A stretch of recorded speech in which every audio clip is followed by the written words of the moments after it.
Thank you. Madam Speaker. I call the Honourable Nicky Wagner. Thank you very much, Madam Speaker. I and National are delighted to support this bill, this Conservation Infringement System bill. And the reason we're so delighted is that it's National Party policy. And I worked with it with the Honourable Maggie Barry when she was the Minister of Conservation and we were in government. I'm particularly pleased because not one single word has been changed since the bill was introduced in February last year. Now, most New Zealanders care deeply about the natural environment. We enjoy the fact that we can get out in the great outdoors, and the vast majority of us treat the environment as the privilege that it is, with respect and care. But there are always a few who break the rules. And in the past, dock rangers only had two options of how to deal with illegal behaviour, and they were two options at either end of the punishment spectrum. The first was a warning, and the second was a prosecution. And we all know that prosecutions are very time-consuming and very expensive. So the problem was that sometimes a warning was too soft an approach, and sometimes a prosecution was too tough.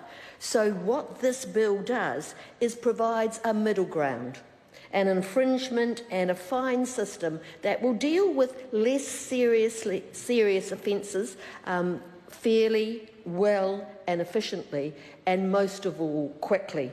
And I think the quickness is really important because what we want our dock rangers to be doing is looking after our conservation estate, not necessarily chasing up the few bad eggs in the system.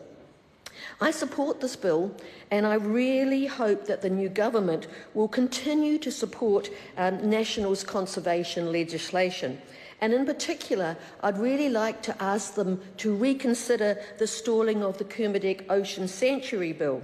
I mean, that was supported by Parliament unanimously back in 2016, and thousands of New Zealanders and environmentalists were really keen to see that happen. And particularly the Greens, they welcomed this bill because they've been lobbying for the Kermadec Sanctuary for many, many years and are always wanting more marine reserves. In fact, just last week, the new Minister, the Honourable Eugenie Sage, was talking about marine reserves and increasing the amount of marine reserves in New Zealand, and so I just suggest that they progress the Kermadec Ocean Sanctuary, because what I saw on the Greens website under Eugenie's name is that the Kermadec Ocean Sanctuary would be New Zealand's only reserve that protects an entire ecosystem. And by protecting 620,000 square kilometres of Kermadec Ocean Sanctuary would become the world's largest no-take marine reserve and would be a positive inspiration to other nations to implement greater marine protection measures. So it is absolutely deeply disappointing, certainly not uplifting and positively inspiring, that self-serving coalition politics are stopping the creation of this globally significant sanctuary. The Conservation Minister talks about the significance of conservation, and we agree with her, but talks cheap. And how about she walks the walk and passes the Kermadec Ocean Sanctuary Bill, because that would be truly significant for conservation. I apologise to the member. The time has come for me to leave the chair for the dinner break. The House will resume at 7:30 p.m.